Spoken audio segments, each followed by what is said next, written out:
새해 첫 주일 우리 목사님께서 초청해 주셔서 또 여러분 뵙게 되어서 참으로 반갑고 또 기쁘기도 합니다. 새해 여러분 복된 새해 모두들 다 누리시기를 바랍니다. 오늘 이 이사야 62장 읽어드린 말씀은 이 기원전 6세기 이때가 아마 이 포로 시기였을 겁니다. 이 고대 이스라엘의 특별한 그런 역사적인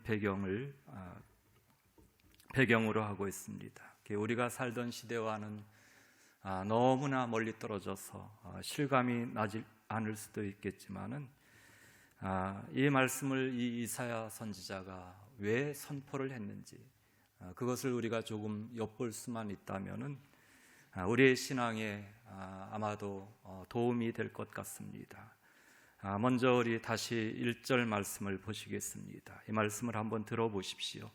나는 시온의 의가 빛같이 예루살렘의 구원이 횃불같이 나타나도록 시온을 위하여 잠잠하지 아니하며 예루살렘을 위하여 쉬지 아니할 것인즉, 이렇게 말씀을 합니다. 이사야 선지자가 잠잠하지 않고 하나님의 말씀을 쉬지 않고 선포하시겠다, 잠잠할 수 없다 하는 그 말하는 심정은 무언가 특별한 그런 경험을 했기 때문입니다.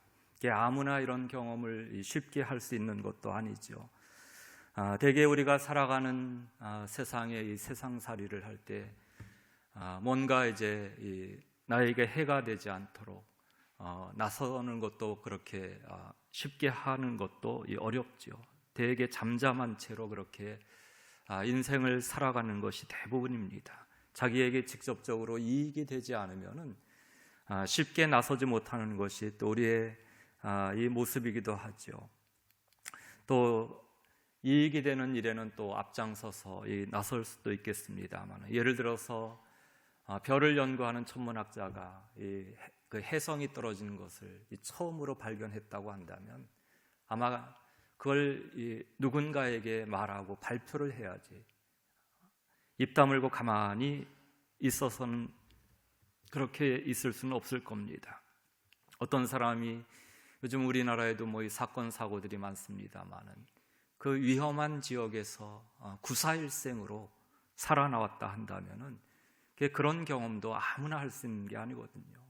잠잠할 수가 없죠. 내가 이렇게 해서 그 어려운 지경에서 살아나왔다, 이렇게 이야기를 할 겁니다. 누가복음 19장에 보면은 이 예수님께서 어린 나귀 새끼를 타고 예루살렘에 들어가시고 또 모였던 그 군중들이 호산나 찬송하리로다 하면서 그 환영을 하면서 예수님을 맞이합니다. 그런데 이 바리새인들이 그것을 아주 못마땅하게 하죠. 그래서 이 예수님께 와서 항의를 하는 겁니다. 저 사람들 좀 조용히 하라고 좀 시키십시오. 왜 이렇게 시끄럽습니까? 그때 예수님께서 뭐라고 하신 줄 아십니까? 만일 이 사람들이 침묵하면 저 돌들이 소리 지르리라. 아마 이 선지자 이사야 선지자의 그 마음이 이와 같았을 겁니다. 이 이사야 선지자의 심정을 우리가 좀 더 알려면 이 이사야 선지자가 활동하던 그런 시대를 조금 살펴봐야 합니다. 한마디로 이 이스라엘 역사 가운데서 이 격변기였죠. 720년 이 아수르에 의해서 북쪽 이스라엘이 멸망하고 586년인가요? 남쪽 유다마저도 다 이 멸망을 당하게 되죠. 바벨론에 의해서 다 무너지고 예루살렘 성전은 그야말로 불에 다 없어져 버린 거예요. 지금도 그렇게 한쪽 벽만 남아있지 않습니까? 성전에 붙여두었던 귀중한 금은 보석 이런 것들은 전부 다 뜯겨져서 다 끌려가게 되고요. 예루살렘 백성들은 포로로 다 잡혀가고요. 그렇게 예루살렘이 무너지고 한 70여 년 세월이 지난 다음에 그 위에 예루살렘으로 돌아올 수 있었습니다. 한번 생각해 보십시오. 포로로 잡혀가서 이들이 포로 수용소에 생활은 하지 않았다 하더라도 그렇게 포로 생활하다가 꿈에 그리던 고향으로 돌아올 수 있다니 그게 얼마나 기뻤겠습니까? 이들이 돌아왔으니 이제 예루살렘을 다시금 옛날처럼 우리가 살던 시대로 이 복구를 해야 된다. 열심히 성전도 다시 짓고 땅도 개간하고 이스라엘 백성들이 살아갈 만한 그런 공동체도 다 만들어서 그렇게 다시는 이렇게 이 포로 생활하지 않도록, 다른 나라에 침략당하지 않도록 만반의 준비를 다 갖춰야 됩니다. 그래서 이 개혁을 하기도 하고 또 민족을, 나라를 재건해야 된다. 그런 시도도 여러 번 있었죠. 어느 정도 성과도 있었고 만족할 만한 그런 일도 있었지만은 그게 끝까지 이어지지를 못합니다. 그래서 다시금 또 도중에 이 예루살렘 사람들이 허탈감에 빠지기도 하고요. 소망의 불꽃이 조금 일다가 그냥 사그라져 버린 거예요. 이때 이 선지자 이사야가 예루살렘 주민을 향해서 자신은 잠잠할 수가 없다. 또 패배해서는 안 되니까 여러분 이 말씀에 귀를 기울여 보시오 하면서 외친 겁니다. 이 이사야 선지자가 외친 내용이 이렇습니다. 1절부터 쭉 이야기를 하죠. 예루살렘의 구원을 이야기를 하고요. 또 이방 나라들이 예루살렘의 정의를 볼 것이다. 또 여러 왕이 예루살렘의 영광을 볼 것입니다. 예루살렘은 새 이름을 얻게 될 것입니다. 그리고 예루살렘은 하나님의 손에 들린 왕관이 될 것입니다. 그리고 이 5절에 4절에 보면은 헵시바라고 하는 이름이 있죠. 뷸라라고 하는 이름이 있습니다. 나의 기쁨이 그에게 있다. 나의 기쁨이 그에게 있다. 5절에 보니까 또 마치 청년이 처녀와 결혼함같이 내 아들들이 너를 취하겠고 신랑이 신부를 기뻐함같이 내 하나님이 너를 기뻐하시리라. 이 하나님께서 기뻐하신다. 이게 과연 뭘까? 하나님이 눈에 보이기나 하나? 추상적인 이야기처럼 들렸을 겁니다. 만약에 애국 애적이 아주 투철한 그런 사람들이 또 정치를 하는 정치인들이 이야기하면은 좀 다르게 이야기했을 것 같죠. 여러분이 경제를 살려야 됩니다. 나라 국방력도 튼튼히 해서 다시는 외세가 침략하지 못하도록 준비해야 됩니다. 공장도 좀 더 열심히 세워서 경제활동도 늘리고 그래야지만 우리가 노력하면은 우리나라도 좀 더 잘 살게 될 것이고 다른 나라가 엿보지 못할 겁니다. 이런 이야기를 하면은 좀 설득력이 있었겠지요. 그런데 한번 생각해 보십시오. 여러분들에게 말씀합니다. 하나님께서 너를 기뻐하시리라. 이 말씀을 내게 주시는 말씀으로 한번 생각해 보십시오. 이 말씀과 그리고 여러분들의 자녀가 나중에 잘 돼서 좋은 직장 얻고 성공해서 부모님에게, 여러분들에게 효도할 겁니다. 어떤 말씀이 잘 들어옵니까? 당연하죠. 이사야가 이 하나님의 말씀을 선포하는 그런 선지자이지만 예루살렘 사람들이 가난하게 살면 좋다, 그런 것을 이야기하는 것이 아닙니다. 먹을 거리도 부족하고 또 나라를 지킬 힘이 없어도 하나님만 믿으면 잘 될 것이다, 그런 것도 아니죠. 먹고 사는 문제가 누구에게나 사람에게는 다 중요하기 때문에 그렇습니다. 먹고 사는 문제가 대수롭지 않다, 그렇게 말하는 것이 아니라 더 그것보다 근본적인 삶의 방향이 무엇이냐, 그걸 이야기하는 거예요. 그 삶의 방향이 뭐냐 하면 하나님께서 기뻐하시는 그 일을 행하면서 살아가라. 그 방향이 분명할 때만 하나님의 백성답게 살 수 있고요. 또 하나님의 백성으로 살아야지만 진정한 의미에서 복되게 행복하게 살 수 있다는 겁니다. 그래서 이사야는 하나님께서 여러분들을 기뻐하실 것이라고, 하나님께서 기뻐하시는 그런 삶의 방향으로 나아갑시다 외치는 겁니다. 호소하는 거죠. 당연한 것처럼 들리죠. 이사야를 비롯한 이 예루살렘 주민들이 얼마 전까지 이 바벨론 포로였다는 사실이 중요하죠.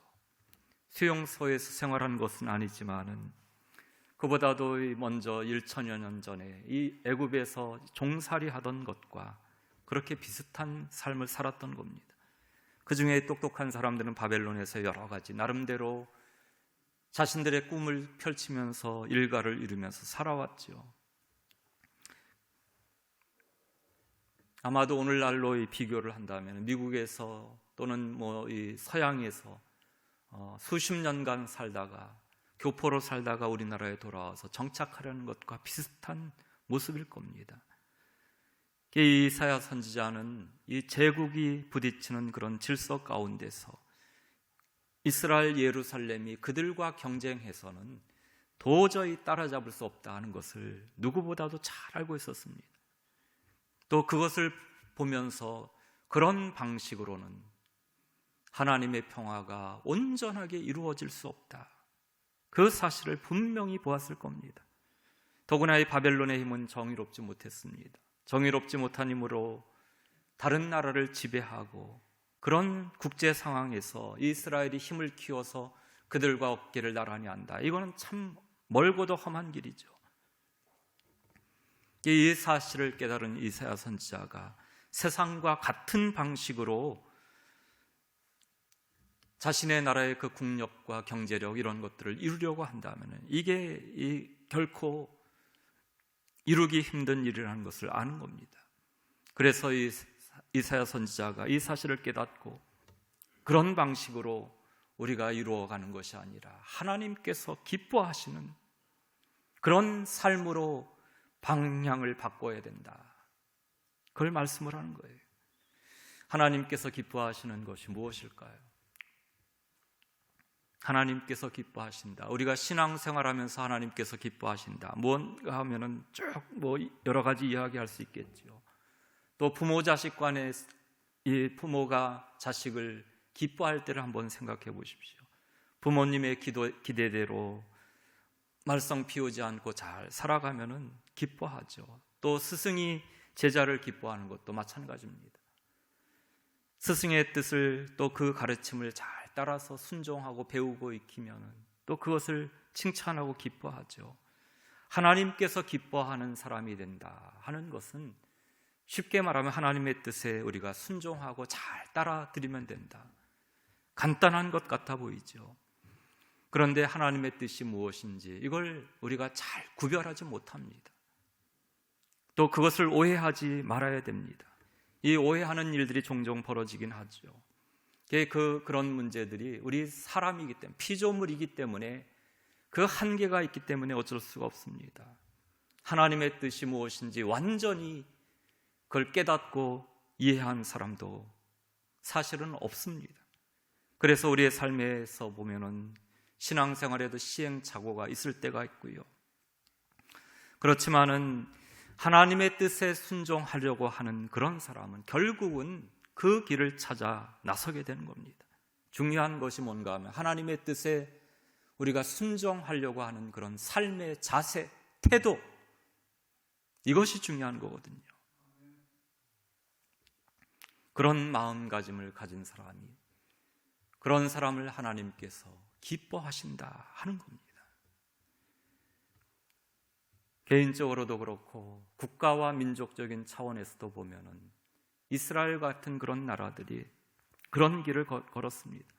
구세주 예수님께서 그 민족 가운데서 나오시지 않았습니까? 우리가 순종해야 할 그 하나님의 뜻을 이 이사야 선지자가 여러 가지로 표현을 합니다. 이미 보았던 내용이죠. 1절에 따르면은 시온의 의, 예루살렘의 구원. 2절에서 다시 그 사실이 말씀하죠. 이방 나라들이 내 공의를 뭇 왕이 다 내 영광을 볼 것이요. 이 영광은 구원을 가리킵니다. 예루살렘의 정의가 실현되고 이를 통해서 사람들이 예루살렘을 보면서 영광스럽게 지칭할 것이다. 예루살렘의 그 정의를 이룬다. 이것은 간단한 문제가 아닙니다. 대한민국 사회의 정의를 이룬다 하는 것도 마찬가지죠. 이 이사야 선지자는 이 정의롭게 되는 예루살렘을 마치 하나님의 손에 들려있는 왕관과 같다. 그 왕이 되려고 하면은요, 이건 하늘의 별따기 아닙니까? 그렇게 어려운 겁니다. 정의로운 예루살렘이 되어서야지만 이들의 생존이 보장된다. 그리고 이 4절 말씀에 보면 내 땅이 결혼한 것처럼 될 것입니다. 이 정의롭게 되는 것, 예루살렘이 정의롭게 되는 것이야말로 하나님께서 기뻐하시는 세상의 유일한 그런 성읍이 되는 유일한 길입니다. 그것을 하나님께서 기뻐하신다는 거죠. 이게 참 어려운 얘기죠.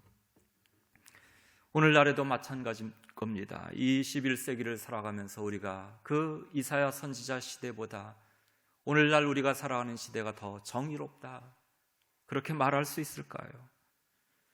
오늘날 이 강대국들이 보면은 그렇잖아요. 국제 정세들 이렇게 좀 보면은 강대국들은 뭐 핵무기를 포기해라, 폐기해라. 그래야지만 우리가 이 뭐 경제 지원이 뭐니 할 것이다. 그런데 이 작은 나라들, 북한과 같은 그런 나라들은 핵무기 개발하려고 열을 올리죠. 그래야지만 힘을 키울 것 같아 보이니까. 그런데 이런 그 핵무기를 다 폐기한다 할지라도요, 전쟁이 일어났어요. 힘겨루기를 하면서 미사일을 쏘아 붙입니다. 그게 만일 핵발전소에 떨어진다고 한다면 핵무기 쏘는 것과 별반 다르지 않습니다. 그렇지 않습니까? 정의로운 세상을 만든다는 것이 그만큼 어렵다는 겁니다. 사람의 능력을 가지고 사람의 힘을 가지고는 불가능에 가까운 그런 일이기 때문에 이 이사야 선지자는 예루살렘이 정의로워지는 것이 바로 하나님께서 그들을 기뻐하시는 그런 순간이다 말씀을 하는 겁니다. 이 이사야 선지자는 이 바벨론이 얼마나 일방적이고 또 불의했던 것인가를 알고 있었습니다. 그들의 힘이 얼마나 또 파멸적인 것인지도 알고 있었습니다.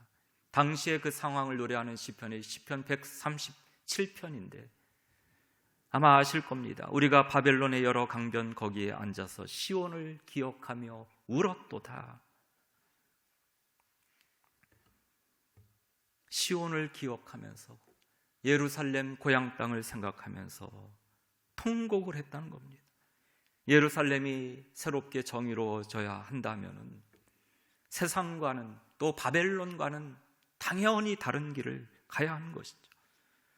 이 바벨론은 하나님을 믿지 않는 그 이방 사람들의 길을 그렇게 표현을 하죠. 이방인의 길. 이 이방인의 길은 자기의 걱정, 자기 염려, 자기 욕심, 욕망 이런 것에 다 묶여서 살아가는 거예요. 예수님께서도 말씀하셨죠. 무엇을 먹고 무엇을 마실까 염려하지 말라. 이런 것들은 다 이방인들이 하는 것이라 말씀하셨습니다. 그런데 세상의 대부분의 사람들이 이런 것 때문에 걱정하고 염려하고 그렇게 살아가지 않습니까? 엄밀히 보면은 사람들이 겪는 그런 모든 일들, 우리가 이 코로나 시대를 겪으면서 힘들다, 살기 어렵다, 그 절절한 사연들을 읊어대는 그런 사람들이 얼마나 많습니까? 그런데 그것도 우리가 좀 더 냉정하게 생각해 보면은요, 그걸 주장하는 것도 어떤 면에서는 자기 유익을 위해서 주장하는 것밖에 없습니다. 그렇지 않습니까? 자기에 대한 염려, 근심, 욕망 거기에서 나오는 그런 주장이에요. 그래서 시위하고 또 투쟁하는 거 아닙니까? 선지자 이사야가 이 바벨론에서 경험했던 세상살이의 그 모습들이 다 그런 것들이에요. 우리가 살아가는 세상과도 별반 다르지 않습니다. 바벨론이 상징하는 그런 자기 염려, 자기 욕망 이런 것에서 벗어나려면 하나님께서 우리 인생을 이끌어 가시고 지키신다. 여기에 대한 믿음이 필요합니다. 그래서 이 선지자들은 사회 문제를 이야기하면서도 계속해서 하나님 말씀을 선포하고 하나님께서 기뻐하는 그런 삶을 사십시오. 그렇게 살아갈 때 여러분들 하나님께서 보호하시고 지키십니다. 하나님께서 구원하시니 권력을 가진 그런 나라들, 그런 힘을 가진 세력들을 두려워하지 마십시오.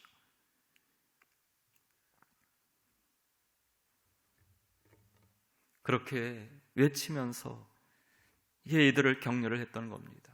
만일 이 가족을 이제 사랑하는 그런 사람이 있습니다. 그 자기 가족을 너무나 사랑하기 때문에 세상살이가 힘들고 고달프고 해도 가족들을 생각하면서 그걸 극복해낼 수가 있는 거거든요. 불의에 휩쓸리지 않고 정의롭게 당당하게 이것도 한번 내가 싸워서 이겨보자, 극복해보자, 그렇게 대처해 나가는 거죠. 이런 자세를 가리켜서 하나님께서 너를 기뻐하신다, 그러니 하나님께서 기뻐하는 자로 살아라, 외칠 수 있었던 겁니다. 이사야의 외침에 그렇게 우리가 공감을 할 수 있겠지만은요, 그렇게 살지 못하죠. 다만 하나님께서 기뻐하시는 그런 사람으로 살려고, 그렇게 되려고 노력하면서 살아갈 뿐입니다. 우리가 이 땅을 살아가면서 인생살이의 위로가 되는 그런 사건이 있습니다. 이 복음서 기자들이 한결같이 예수님을 가리켜서 하나님께서 기뻐하시는 분이시다, 예수님께서 세례받는 장면에도 하늘로부터 그런 소리가 들렸다고 기록되어 있죠. 이는 내 사랑하는 아들이요 내 기뻐하는 자라. 예수님만이 하나님을 온전하게 아버지로 믿고 따르고 순종했다는 그런 의미가 되는 거예요. 그래서 하나님께서 그 예수님을 보시고 기뻐하셨다. 내 사랑하는 자다. 생명의 유일한 주관자로 믿고 따랐기 때문에 우리는 그 예수님을 뭐라고 고백합니까? 우리의 길과 진리와 생명이시다, 구원자이시다. 그것을 믿고 살아가지 않습니까? 여러분, 그런 믿음을 보시고 하나님께서 기뻐하시지 않으시겠습니까?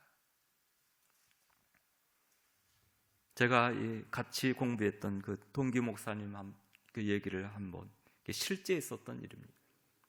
울산에서 이제 목회하시는 목사님인데 참 열심히 하셔요. 찬양도 잘하시고 또 운동도 잘하시고 말씀도 잘하시고. 이분이 이제 그 3남매를 키우고 열심히 하셨는데 학교를 다니면서 그 교육 전사를 했어요. 교육 전사를 했는데 이제 이 학교를 졸업하고 조그만 그 교회에 가서 이렇게 이제 목회를 하시다가 열심히 하시고 하루는 수요 예배 때 이제 찬송을 하는데 그냥 계속 찬송하고 싶은 마음이 생겨가지고 말씀은 안 전하고 그냥 예배 끝날 때까지 1시간 동안 찬송만 불렀대요. 그랬더니 이 예배에 참석하셨던 분이 뭐 한 40-50명 이렇게 되셨던 분들인데 감기 걸렸던 분이 감기가 나았다고 그런 그 얘기를 하는 걸 들었는데 참 열심히 하셨어요. 그런데 이 목사님 가정의 문제가 늘 기독거리가 하나 있는데 큰 아들이 첫째가 아들인데 얘가 덩치도 좋고 이제 이 아버지처럼 이제 그 운동도 잘하고 그래서 학교에서 운동하고 그런 거지 체육 점수 받아오면 전부 다 수인데 나머지는 이제 공부를 안 하는 거예요. 전부 다 성적표 받아보면 가가 체육만 수 가가 그렇게 받아오는데 그래도 그냥 내버려뒀는데 이제 얘가 고등학교 가면서 곁길로 가는 거예요. 목사님 아들들 중에서 보면 이 둘째는 괜찮은데 첫째 아들들이 이렇게 말썽을 피우는 경우들이 제가 주변에서 여러 번 봤습니다. 이 곁길로 나가기가 쉬워요. 얘가 학교에서 보면요, 이게 운동 잘하고 그러니까 이게 소위 말하는 학교에서 고등학교 짱이 된 짱. 고등학교 2학년 때인가 하루는 학생과에서 이제 얘가 그 뭐 선배를 좀 뭐 팼다 해가지고 학생부 주임이 이제 불려서 목사님 댁으로 이제 연락이 와서 그 사모님이 이제 가셔서 학교에 가서 이제 뭐 선처해 달라고 이제 처음 이제 그때 가봤는데 학생부 주임 선생님이 이제 얘한테 이제 묻더래요. 나중에 이 이야기를 이제 자초지종을 들어보니까 얘가 학생부 주임 선생님 앞에 이렇게 불려가서 엎드리고 이러고 있다가 고개 푹 숙이고 있고 네 아버지 뭐 하시야 그랬더니 목사님이요. 그랬더니 뭐라고 그러니까 목사님이요. 그랬더니 이놈의 새끼가 어디서 거짓말하고 있어.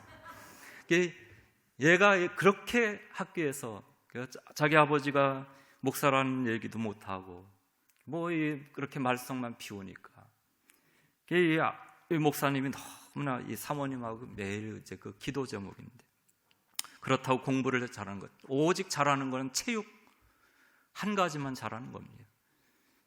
나중에 고등학교를 이제 그런 식으로 고등학교를 이제 졸업해서 대학을 가야 되는데, 이게 대학을 좀 그래도 가야지 사람 구실을 할 것 같은데 하면서 이제 그 기도를 했는데 어디 진학할 데가 없는 거예요. 성적이 안 되니까. 이게 이제 그래도 다행인 게, 얘가 운동을 하면서 태권도를 이제 이 목사님 그 내외분이 이제 가르쳐가지고 어려서부터 이 태권도를 좀 해서 그러고 있는데, 그때 마침 이 고신대학교에 그 선교학과에 태권도 선교학과가 생긴 거예요. 거기를 지원을 했어요. 미달돼가지고 합격했습니다. 그걸 이제 나중에 얘기해 주시는데, 그 목사님이 목회를 잘해서 나중에 교육전도사 하던 그 교회에서 장로님들이 그 담임 목사님으로 모셔갔어요. 교회에서도 아들이 그렇게 속을 썩이고 그러니까 머리를 못 드는 거예요, 머리를. 하루는 그런 말씀도 하셨대요. 교우 여러분들, 제 아들이지만은 저도 참 어떻게 좀 하나님께서 해주셨으면 좋겠는데 제 뜻대로 안 되니 어떻게 합니까? 여러분들 기도 좀 해주십시오. 그런 얘기할 정도로 그렇게 속을 썩였으니 얼마나 마음고생이 심했겠습니까? 그런데 이제 나중에 그렇게 그 고신대학교 들어가가지고 태권도 선교학과 그때만 해도 이제 세계적으로 이렇게 그 태권도 이제 이 세계에 나가서 가르치는 그런 사범들이 많던 그런 시대라. 그래도 이제 거기 졸업하고 나서 그래도 이 속을 썩이는 그런 일들은 이제 좀 덜해지고 하면서 하나님께서 그렇게 도와주셨다는 거죠. 그 이야기를 이렇게 저희들에게 친구들 몇 사람 이렇게 모여 있는데 해주시는데 참 대단하시더라고요. 하나님께서 참 목사님 사랑하십니다. 하나님께서 너를 기뻐하노라 말씀하시지 않습니까? 여러분, 이 하나님께서 내가 너를 기뻐하노라, 이런 말씀은요, 하나님께서 기뻐하는 사람으로 살아갈 수 있도록 힘과 능력과 그 모든 것을 이끌어 가신다는 그런 의미가 아니겠습니까? 올 한 해 동안 여러분 믿음 생활하시면서 그런 하나님의 도우심을 힘입고 하나님께서 기뻐하시는 하나님의 사람으로 살아갈 수 있기를 바랍니다. 기도하시겠습니다.